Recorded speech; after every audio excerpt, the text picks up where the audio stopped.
ఏమైంది? ఏం లేదు ప్రజు. పడుకో, టైం చూడు. అక్క నువ్వు ఆ రూమ్ లో పోయి పడుకోవో. వద్దు, ఎందుకు? అమ్మకు ఒకటే పడుకోవాలంటే భయం అంట. సరే పడుకోండి.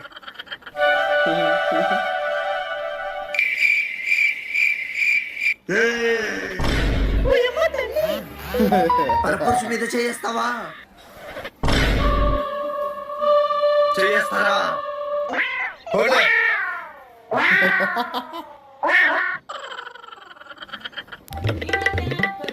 ధర్ని కాఫీ తీసుకున్నా. అయ్యో నిదానంగా రావచ్చుగా. అయ్యో పర్లేదు ప్రజు.